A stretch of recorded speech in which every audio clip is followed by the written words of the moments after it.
তারা মনে করছে সে ইমর্টাল। ইনফ্রাস্ট্রাকচারে আমেরিকা এত পিছিয়ে গেছে এখন। US Iran war is not that popular in US. Taiwan's largest investment is in mainland China কিন্তু।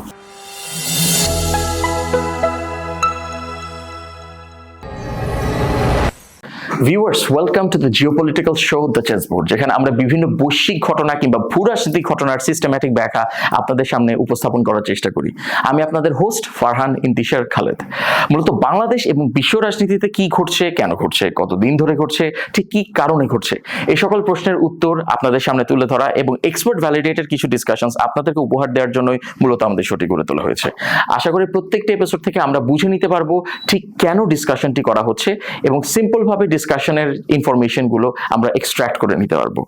আমরা এই এপিসোডে ডিসকাস করব যুক্তরাষ্ট্র এবং চীনের মধ্যকার যে নতুন করে যে একটা দ্বিপাক্ষিক মিটিং হয়েছে কিংবা আলোচনা হয়েছে, সে আলোচনা থেকে আসলে কি কি ফলাফল বের হয়েছে। আদৌ কি কোনো শক্তপোক্ত ট্রেড এগ্রিমেন্ট কিংবা বাণিজ্য চুক্তি সম্পন্ন সহজ হয়েছে, নাকি আমরা পেছনের দিকে আগাচ্ছি অথবা তেমন কিছুই আমরা অর্জন করতে পারিনি। আমাদের সাথেই থাকবেন, খুবই গুরুত্বপূর্ণ একটি আলোচনা। তবে মূল বক্তব্য বা আলোচনায় যাওয়ার আগে এ ব্যাপারে ছোট্ট একটা ভিডিও দেখে আসি। President Trump arrived in Beijing for his highly anticipated summit with China's Xi Jinping. Accompanying the president are several of the most high-profile business and tech CEOs.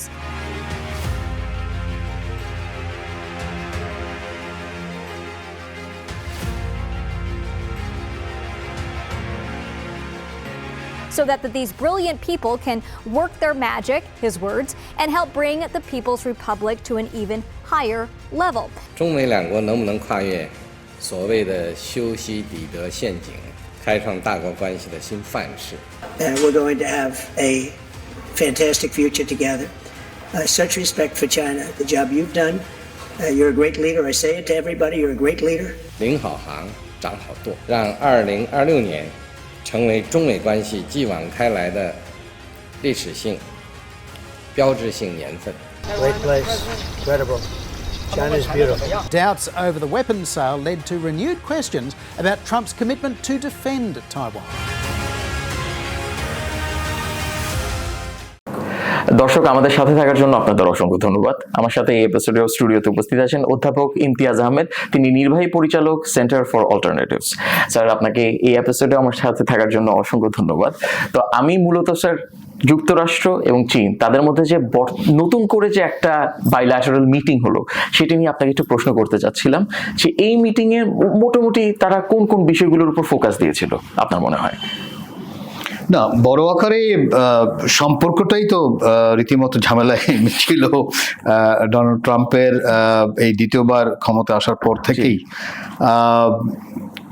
আমার মনে হয় আমেরিকার যে জায়গায় ঝামেলাটা তৈরি হয়েছে তার একটা বিশাল ডেফিসিট,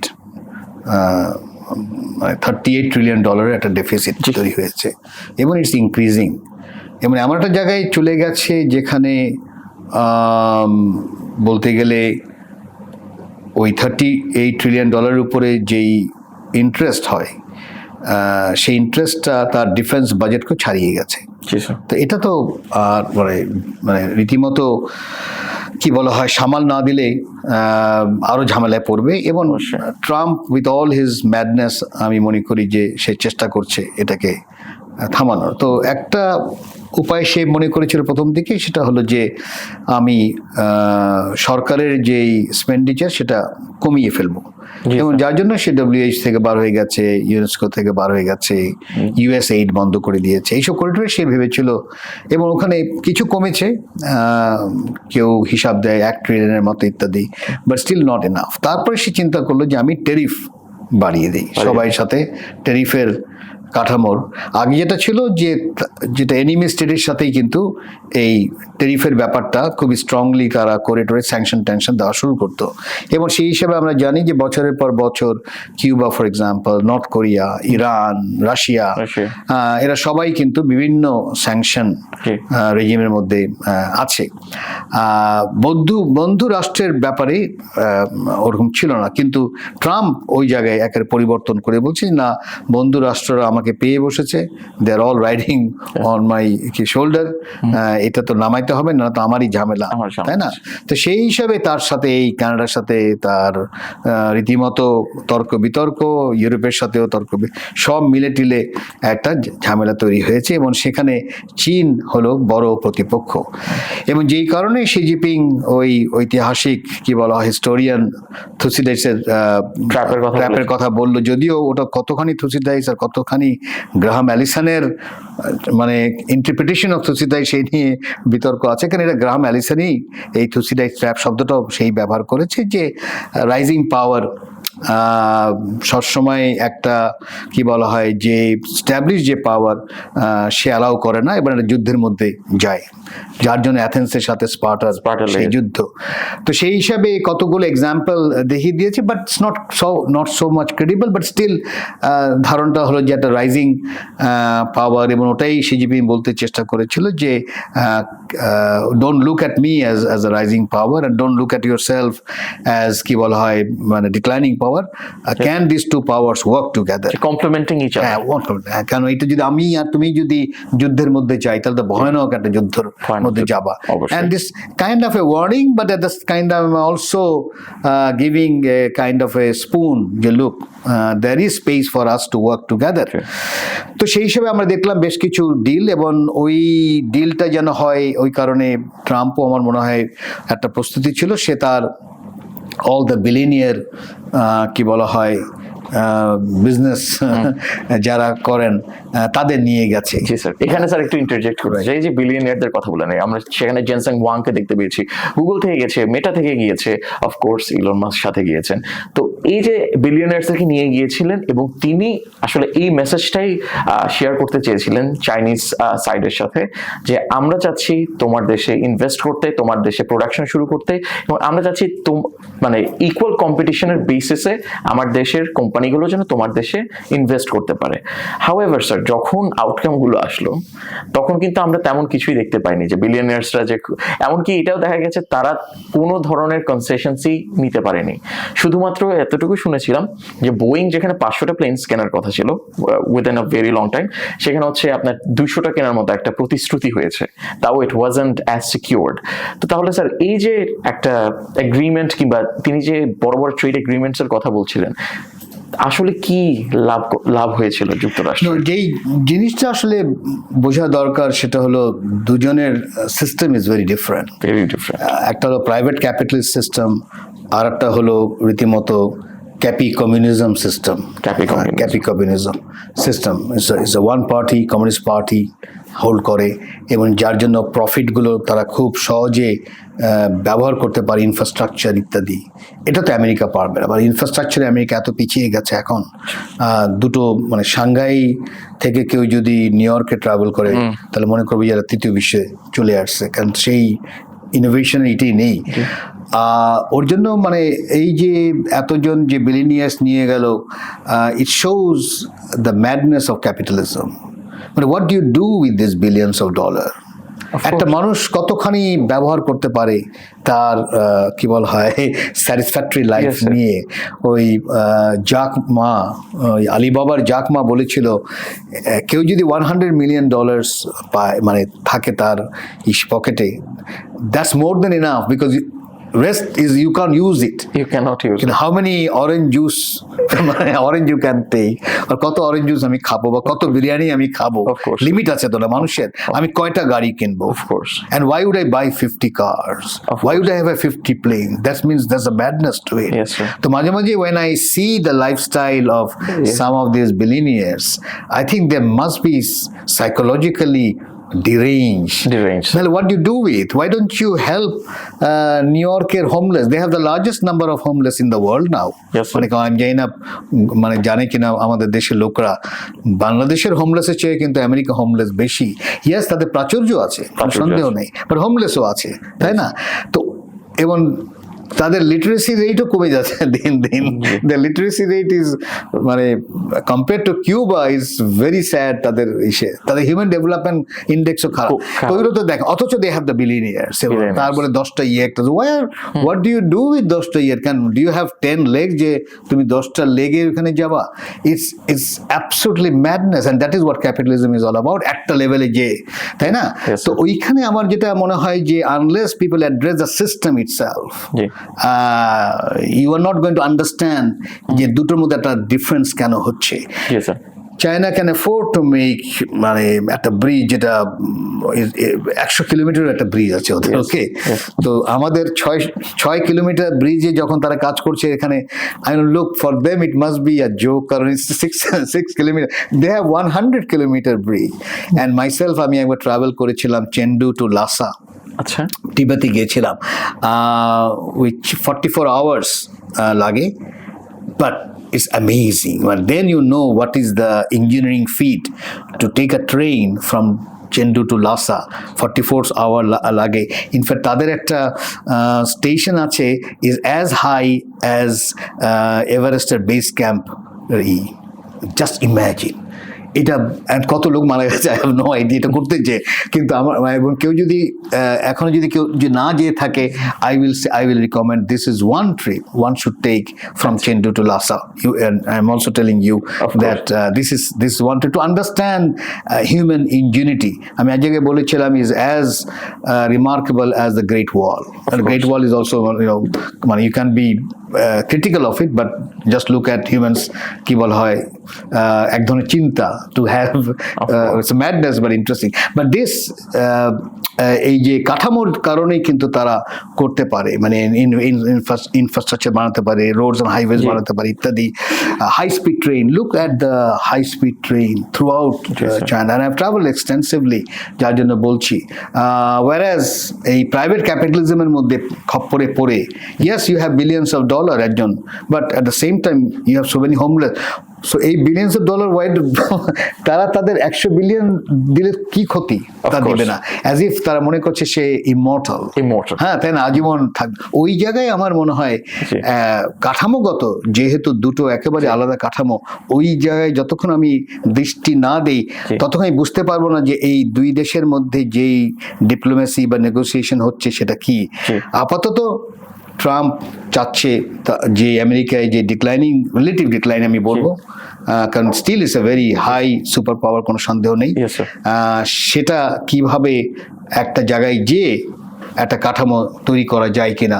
অ্যান্ড যদি চায়নার সাথে যদি ওই ধরনের কাঠামো করতে পারে, তাহলে ওই যে থুসিদাই ট্র্যাপের যে বিষয়টা, যুদ্ধে যাওয়ার বিষয় ইত্যাদি, সেখান থেকে হয়তো সরে যেতে পারবে। আচ্ছা স্যার, আপনার কি মনে হয় এই যে নতুন আপনার বাইল্যাটারাল ডায়ালগটা হলো কিংবা তাদের যে মিটিংটা হলো, এখান থেকে বড় ধরনের কোনো এগ্রিমেন্ট কিংবা বড় ধরনের কোনো কোলাবোরেশনের ফিট আমরা দেখতে পেয়েছি, এমন কিছু কি ম্যানিফেস্টেড হয়েছে? সামটাইমস এই ধরনের ভিজিট আবার ডোমেস্টিক কন্টেক্সট থাকে। আচ্ছা, একটা domestic context, as you know, যে US Iran war is not that popular in US, জনগণের মধ্যে অত, সে যদি দেখাচ্ছে যে খুব পপুলার, কিন্তু সবাই জানে যে it's not a popular war. এই একটা বিষয় হয়ে গেছে। অনেকেই মনে করে যুদ্ধটা শুরু করতে পেরেছে ইপস্টেন ফাইলের কারণে, তাই না? ওই কারণে টুইটারে তো এটা নিয়ে মানে ঝড় বয়ে যাচ্ছে। এক্স্যাক্টলি। সো এখন তার একটা মিড টার্ম ইলেকশন আসছে, তো সে যদি দেখাতে পারে যে না, আমার এই ম্যাডনেসের মধ্যেও একটা স্টেবিলাইজিং একটা ফ্যাক্টর আছে, আমি জানি আমি এই চায়নার মাধ্যমে চায়নার ইনভেস্টমেন্ট আমি বাড়াতে পারবো, তাহলে অনেক এমপ্লয়মেন্ট বাড়বে ইত্যাদি, তাহলে হয়তো এর একটা মিড টার্মে ইম্প্যাক্ট পড়তে পারে। আবার কোনো সন্দেহ নেই, এখন পর্যন্ত যেহেতু ইরান আর আমেরিকার এই যুদ্ধ এখনো থামেনি, তো এটা কোন দিকে যাবে, সেখানে যেটা বলা হচ্ছে যে চায়না বড় আকারেই ইরানকে মানে পিছন থেকে সাপোর্ট দিয়ে যাচ্ছে, এবং যেই তেলটা ভেবেছিল যে একেবারে আমেরিকার হাতে চলে আসবে, রেজিম চেঞ্জ হবে ইরানে, সেই রেজিম চেঞ্জ তো এখনো হলো না। তো চেঞ্জ হয়েছে, but for the worse for the US. Well right, regime change বলবো না, মানে ইন্ডিভিজুয়াল চেঞ্জ হয়েছে, Individual change, হ্যাঁ, yes. কিন্তু that did not work in favour of US and Israel. তো সেই জায়গায় মোটামুটি হয়তো ডোমেস্টিক পলিটিক্সকে দেখানো যে না, I am still the leader, look আমাকে কিভাবে রিসিভ করলো, কিভাবে ইউনো গ্র্যান্ড ইসে যায় নিয়ে গেল, কিন্তু 7 দিনের মাথায় দেখা গেল যে না, পুতিনকে ওই ঠিক হুবাহু একেবারে একই কোরিওগ্রাফড মানে ইনভিটেশন দেওয়াতে কিছুটা হয়তো দমে গেছে। So we have to C how the react. কিন্তু আমি মনে করি এটা ডোমেস্টিক পলিটিক্সের জন্য তার হয়তো দরকার ছিল। এবং স্যার এতটুকু দেখেছি, যখন তাদের ইন্টারাকশন সম্পর্কে লাইভ আপডেটস গুলো আমরা পাচ্ছিলাম, সেখানে কিন্তু ডোনাল্ড ট্রাম্প থেকে খুব হাই প্রেস করা হয়েছিল শি জিনপিংকে। তিনি বলছিলেন that it is not a popular thing for me to say to you, and people in my country would not agree with me on this, but I consider you to be a great leader, to be a very formidable individual in the global leadership scale. কিন্তু সেদিক থেকে কিন্তু Xi Jinping এর পক্ষ থেকে খুবই লুকওয়ার্ম, খুবই nuanced, খুবই প্র্যাকটিক্যাল, সার্কামস্পেক্ট কথাবার্তা দেখতে পেয়েছি। He wasn't getting personal, he was keeping everything diplomatic এবং বিজনেস অ্যাজ ইউজুয়াল। তো এই কথাটা স্যার কেন বললাম, এখানে আপনার চায়নার ইরানের একটা অ্যাসপেক্ট বা এলিমেন্ট ছিল যেটা নিয়ে কথা বলার কথা, এবং চীনের একটা দাবি ছিল তাইওয়ানের উপর, যে তাইওয়ানের সাথে যেন যুক্তরাষ্ট্রের যে একটা মোটামুটি স্ট্র্যাটেজিকলি অ্যাম্বিগুয়াস একটা ডিফেন্স যে আপনার এগ্রিমেন্ট আছে, তো সেদিক থেকে একটু সরে আসার জন্য ইউএসকে বলা হচ্ছিল যে একটু কমিয়ে দেওয়ার। তো ওদিক থেকে আমরা কোনো ডেভেলপমেন্টস দেখতে পেয়েছি যে চায়না আর একটু প্রোঅ্যাক্টিভলি কিছু করবে ইরানের ক্ষেত্রে, অথবা ইউএস তাইওয়ানের সাথে তাইওয়ান থেকে একটু দূরে সরে আসবে, এমন কিছু কি আমরা দেখতে পেয়েছি স্যার? না, যেটা আমার মনে হয় বড় ডেভেলপমেন্ট হয়েছে, and this was probably a week or 10 days before Donald Trump visited Beijing, সেটা হলো তাইওয়ানের যে অপোজিশন লিডার, সে গিয়েছিল বেজিংয়ে and met Xi Jinping and was given quite a big reception, and সে হলো কমেন্টিং পার্টির মানে এখন অপোজিশন, অ্যান্ড অনেকে মনে করে যে নেক্সট টাইম হয়তো ইলেকশনে সে চলে আসবে ইত্যাদি, এবং সে মনেই করে যে না, 2 সিস্টেম 1 চায়না পলিসি দ্বারাই এই জিনিসটার সমাধান, যেভাবে তারা হংকং আর মাকাওকে সমাধান করেছে। So I think it's a matter of time when Taiwan will be part of China. There is no way out of that, because it is a part of China. এটা অনেকটা হলো ভোলা যদি 71-এ যদি অন্য কারো ধারে, ভোলা তো বাংলাদেশেরই, তাই না? So Taiwan is like that, কারণ মানে চিয়াং কাইশেক তো এখান থেকেই কি বল মেইনল্যান্ড থেকে ওখানে যে আশ্রয় নিয়েছিল, তাই না? So why are you treating it as a separate country or something? এবং 1 চায়না পলিসি তো আমেরিকা নিজেও রাজি হয়েছে না, যার জন্য ইউএনএ ইজ অনলি কি বলা হয় মেইনল্যান্ড চায়নারই হলো। So it's a matter of time. তবে যেটা হয়, আমার মনে হয় the mainland Chinese will wait for Taiwanese to say that. ওটার একটা কাঠামো এখন দেখা যাচ্ছে, কারণ মেইনল্যান্ড অপোজিশন যে তাইওয়ানের যে অপোজিশন, তারাও বুঝতে পেরেছে যে you know the China that you are dealing with now is not the China of 60s or 70s. You know, the China has changed, এবং keeping America in hand is not something কি বলা হয়, particularly middle ইস্টের দেশগুলো যেভাবে এবার মানে বলতে গেলে যে ঝামেলায় পড়েছে, বিশেষ করে কাতার এগুলো, তো আমার মনে হয় এখন তো মিলিটারি বেস রাখাই আরো ঝুঁকিপূর্ণ। So it's a matter of time. I don't think এটা ওইভাবে একেবারে ফোর্সফুলি নিবে ইত্যাদি। অনেকেই ভুলে যায় বা অনেকে জানে না, চায়না's লার্জেস্ট কি বলা, Taiwan's largest investment is in mainland China, কিন্তু মানে ভুলে যাচ্ছে মানুষে। এবং মেইনল্যান্ড চায়নার একটা বিশাল ইনভেস্টমেন্ট আবার আছে তাইওয়ানে। Okay, I have visited Taiwan, এই জন্য বলতেছি যে Taiwan, if you visit Taiwan you will know, if you roam around, and যেটা হয় দ্যাট ইউ গো সামওয়্যার এবং একটা সোভেনিয়ার কেনার ইচ্ছা হয়, তো সোভেনিয়ার কিনে আমি ভাবলাম আচ্ছা দেখি এটা কোন দেশের, it's made in China. economically it is already part of China. Yes. Okay, it's a matter of time only, Yes. তাই না? এবং ওখানকার আমি মেইনল্যান্ড চায়নাতেও অনেক কনফারেন্সে I found Taiwanese scholar even at a oceanic security conference, and I was quite surprised দেখি দুইজন Taiwan professor ওখানে আছে। আমি বললাম যে তুমি আজ বলে না we come regularly and really to discuss about oceanic security with mainland China. Yes. So they are the same মানুষ তো না, একই তো ফ্যামিলির ইত্যাদি লিঙ্কেজ আছে ইত্যাদি। জি, স্যার। বাইরে থেকে মনে হচ্ছে যে এটা বুঝি দুটো আলাদা ইত্যাদি। তো আমার মনে হয় it's a matter of time when Taiwan will become officially part of China, but ওই হংকংকে যেভাবেই ম্যানেজ করেছে জি। ইত্যাদি, and Chinese have enormous কি বলে পেশেন্স সেই ব্যাপারে, যার জন্য ওই যে যুদ্ধ টুদ্ধ করে টোরে দ্যাটস নট হোয়াট দেয়ার মানে চিন্তা। আমি যেটা মনে করি যে তারা স্লোলি এমনভাবে করবে যে তাইওয়ানিরা তখন বলবে যে না, we will be part of you. আচ্ছা ঠিক আছে স্যার, আসলে মানে that is a future which is impending, এবং আমরা এটা অবজারভেশনের মধ্যেই বুঝতে পারবো আসলে কোন দিকে আগাতে পারে, বিকজ আমরা এখন কিন্তু ভালোই রেজিস্ট্যান্স দেখতে পাচ্ছি। তো আমি স্যার আমার লাস্ট দুটো কোয়েশ্চেন আছে, এর মধ্যে প্রথম কোয়েশ্চেনটা হচ্ছে এই যে চীন তার আর্টিফিশিয়াল ইন্টেলিজেন্সের যে সেক্টর রয়েছে, তাদের যে ইনোভেশনের হাব রয়েছে, সেখানে আরো উন্নত আর্টিফিশিয়াল ইন্টেলিজেন্স অ্যাপারেটাস তারা প্রেজেন্ট করার জন্য মূলত এই এনভিডিয়া থেকে যে আপনার H100 এবং A100 যে চিপসগুলো রয়েছে সেগুলো রিকোয়ার করে। হাউএভার এটার উপর 2022 সাল থেকে স্যাংশন প্রদান করা, যাতে করে চায়না রাশিয়ার মতো দেশগুলোতে যাতে অ্যাডভান্সড ওয়েপন্স ডেভেলপ না করা হয়, সেক্ষেত্রে একটা স্যাংশন দেওয়া আছে। এবং চায়নার জন্য আলাদা করে H200 একটা কাস্টমাইজ শিপ আপনার এনভিডিয়া থেকে এক্সপোর্ট করা হয়। তো আমার কথা হচ্ছে স্যার, চায়না তো একটা দাবি রেখেছিল যদি আমরা কোনো একটা ট্রেড এগ্রিমেন্টের দিকে আগাতে চাই তাহলে হচ্ছে আমাকে অবশ্যই আমি তোমার দেশে ইনভেস্ট করবো, ইউএসএ তে ইনভেস্ট করবে, কিন্তু আমার H100 এর যে চিপস গুলো আছে এগুলো আমি ইম্পোর্ট করতে চাই for the development of my AI atmosphere.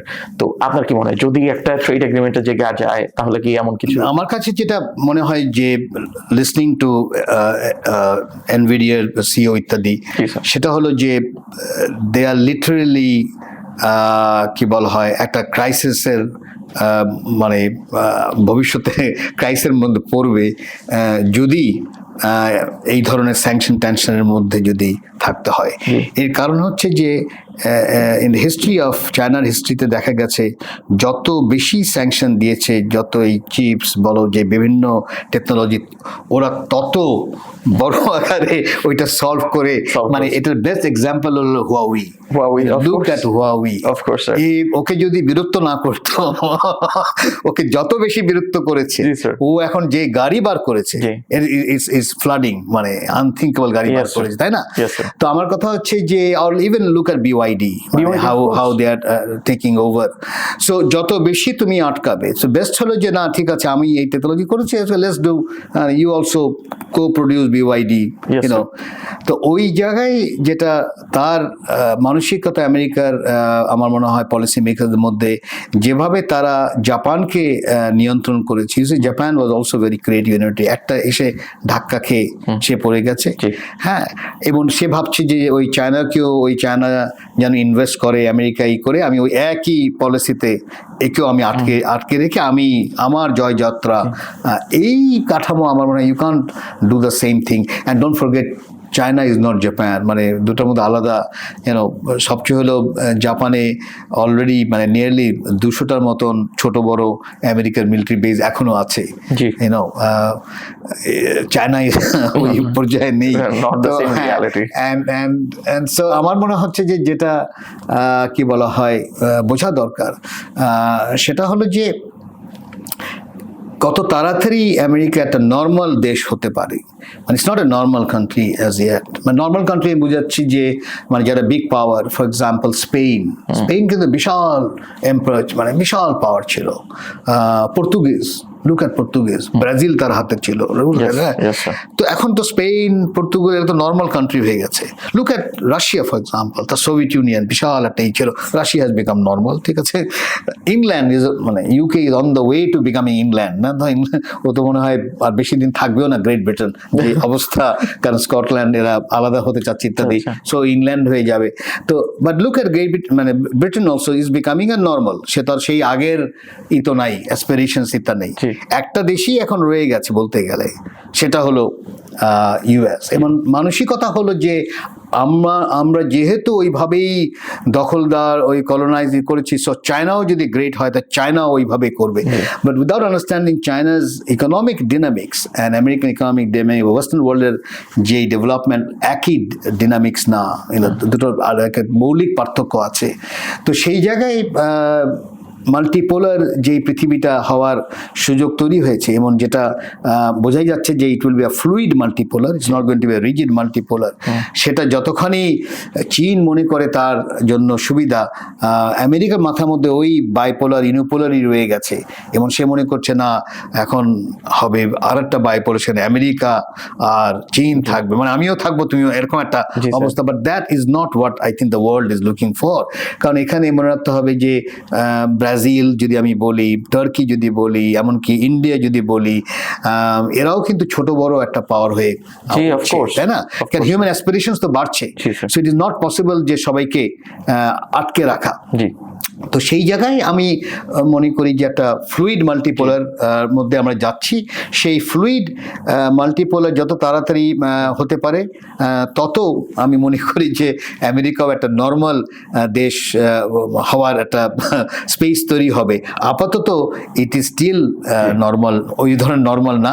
ওখানকার যারা আছেন তারা এখনো মনে করছেন যে আমি great power, super power, I should dictate, ওই মাইন্ডসেট থেকে বের হয়ে আসতে হবে, ওই মাইন্ড। এবং আমি এখনো গ্রেটেস্ট, মানে আমি, আমার এডুকেশন হলো গ্রেটেস্ট, তার এডুকেশন কিন্তু গ্রেটেস্ট না, তার হেলথ পলিসি ইজ গ্রেটেস্ট না। এটা এখন পর্যন্ত মানুষের মাথার মধ্যে এখনো পুরোপুরি ঢুকে নেই।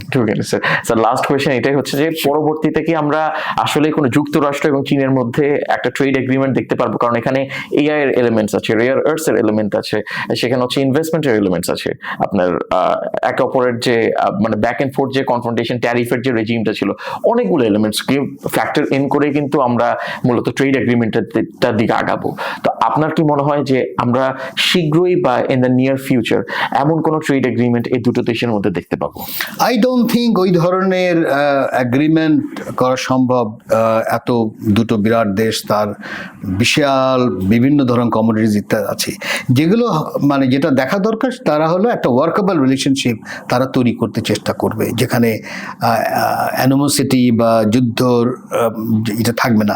এখানকার সমস্যা যেটা রয়ে গেছে সেটা হলো যে আমেরিকার পলিটিক্যাল বা অর্থনীতির যে কাঠামো, সেটা এখনো মিলিটারি ইন্ডাস্ট্রিয়াল কমপ্লেক্সের উপর ডিপেন্ডেন্ট। তার অস্ত্র তৈরি করাটা তার ইকোনমিক একটা কম্পালশন, তার এটা উপায় নেই। এবং অলরেডি সে $1.3 ট্রিলিয়ন একটা বাজেট চাচ্ছে কিন্তু।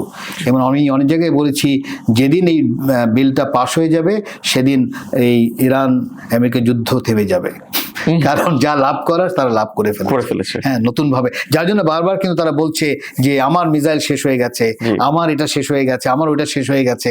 হ্যাঁ, বলছে না, বলছে যে আমি অনেক খরচ করে ফেলেছি, আমি আর এখন দিতে পারছি না, নতুন বানাতে হবে। এবং আরেকটা সে বুঝতে পারছে যে ওই ওয়ারশিপ দিয়ে আর এখন যুদ্ধ করা যায় না, the whole technology has change কিন্তু না।